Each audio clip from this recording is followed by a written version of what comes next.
University of agriculture Faisalabad हमारा ये दूसरी वीडियो है। पिछली वीडियो में हमने थोड़ा सा कंपैरिजन बताया था।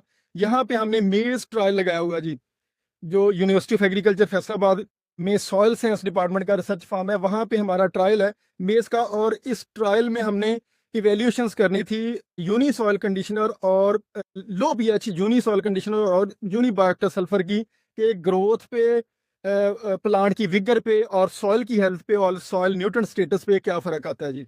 अच्छा, हम अभी दूसरी वीडियो में हम आपको बताना जा रहे हैं जी कि कंपैरिजन वाइज, पहली वीडियो मैंने जनरल बनाई थी, अब थोड़ी सी कंपैरिजन में है कि ये जिस फील्ड में मैं इस वक्त खड़ा हूँ, ये वाला इसमें सॉइल कंडीशनर ऐड हुआ है, लो पीएच सॉइल कंडीशनर, यानी ये लो पीएच सॉइल कंडीशनर और यूनिबायोएक्टिव सल्फर यूरिया के ऊपर कोट हुआ।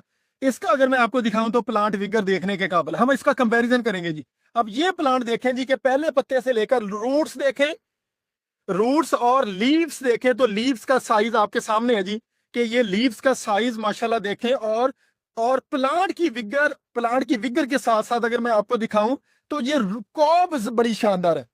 यानी इस प्लॉट में जहां पे हमने यूनी सॉइल कंडीशनर यूज किया हुआ है, बाकी फर्टिलाइजर रिकमेंडेड है, लेकिन यूनी सॉइल कंडीशनर जो लो पीएच प्रोडक्ट है उसमें अगर हम देखें तो प्लांट्स की विगर ज्यादा अच्छी है, प्लांट्स में ग्रीनिश इफेक्ट ज्यादा है, प्लांट्स की जो प्लांट्स में जो कॉब फॉर्मेशन है, कॉब फॉर्मेशन से हमें आइडिया हो रहा है कि ये पोलिनेशन तकरीबन मुकम्मल कर चुका है, यानी पौधे की ग्रोथ फास्ट है क्योंकि न्यूट्रिएंट की अवेलेबिलिटी जो हम एज्यूम करें वो ज्यादा है क्योंकि पाकिस्तानी सॉइल में जैसा कि मैंने कहा कि हाई पीएच है और हाई पीएच की वजह से आपकी क्रॉप पर न्यूट्रिएंट अवेलेबल नहीं होते। चूंकि यहाँ पे हमने सॉइल कंडीशनर यूज किया हुआ है 100 किलो बुवाई के वक्त, यानी जो हमने बेसल फर्टिलाइजर डीएपी ऐड किया है उस डीएपी को हमने लो पीएच सॉइल कंडीशनर के साथ मिक्स किया था। और ये वो लो पीएच कंडीशनर की वजह से न्यूट्रिएंट की अवेलेबिलिटी जो है ना वो हम आपको दिखा रहे हैं जी, और पौधे की विगर दिखा रहे हैं जहां पे जी न्यूट्रिएंट स्टेटस चेक करें जी। अब ये पत्ते का माशाल्लाह साइज, अगर पत्ते की ग्रीनिश और इवन ये कॉब को फोकस करें जी तो ये कॉब आपको कंट्रोल प्लांट से, यानी ये पोलिनेट हुआ है, यानी कॉब का साइज बता रहा है कि ये क्रॉप आगे है, इसका क्रॉप आ गया, जो पोलिनेशन भी है। अगर न्यूट्रिएंट स्टेटस की बात करूं तो यहाँ पे हमने न्यूट्रिएंट स्टेटस लगा रहे हैं जी। तो ये न्यूट्रिएंट स्टेटस में हमारे पास अगर हम देखें थोड़ा सा तो न्यूट्रिएंट स्टेटस में जी हमारे पास आ रही है यहाँ पे फास्फोरस 29, ये थोड़ा सा इसको जूम करें जी। आप फास्फोरस 30 ppm फास्फोरस क्रॉप जो ना इस वक्त रिप्रोडक्टिव फेज पे है। रिप्रोडक्टिव मीन ये जितना इसने मैक्सिमम न्यूट्रिएंट अपटेक करना था कर लिया, जो कि लो पीएच प्रोडक्ट यूज हुआ तो अभी भी फास्फोरस 30 है, नाइट्रोजन 21 यानी डेफिशिएंट नहीं है, पोटाश 60 ppm है और पीएच इसकी इस वक्त हमारे पास है जी 6.7 6.65 इसकी पीएच है।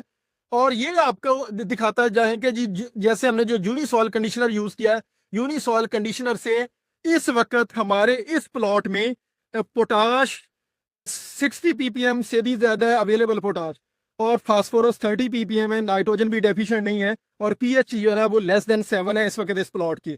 तो ये अल्हम्दुलिल्लाह जी जो हमारे ऑब्जेक्टिव थे कि जो लो पीएच यूनी सॉइल कंडीशनर है और यूनी बायोएक्टिव सल्फर है ये न्यूट्रिएंट की अवेलेबिलिटी को एनहेंस करता है। अच्छा, हायर न्यूट्रिएंट अवेलेबिलिटी पौधे की विगर बेटर, पौधे का लीफ एरिया बेटर और इवन कॉब की फॉर्मेशन जल्दी भी बनी और पोलिनेशन भी हो। ये सारा प्लॉट आप नजर मारे जी, हाइट माशाल्लाह देखने वाली है जी, हाइट, पौधे की विगर, सॉइल की हेल्थ, सॉफ्ट सॉइल है जी यूनी सॉइल कंडीशनर से। अब अगर हम इसका थोड़ा सा आपको कंपैरिजन करें, एक ऐसी जगह, एक ऐसा प्लॉट जहां पे सॉइल कंडीशनर यूज नहीं हुआ, ये फोकस करें जी, ये यूनी सॉइल कंडीशनर के बगैर हमारा प्लॉट है। अब ये कॉब का साइज देख लें जी, हमने डीएपी ऐड किया है, हमने बाकी चीजें ऐड की है, लेकिन इसमें कॉब का साइज उस कॉब के साइज से फर्क है, लीव का साइज उस लीव के साइज से फर्क है। पर अगर मैं आपको न्यूट्रिएंट स्टेटस अगर यहाँ पे दिखाऊं तो इस प्लांट की विगर देखें जी, उस प्लांट की विगर से फार वो बहुत ज्यादा कम है।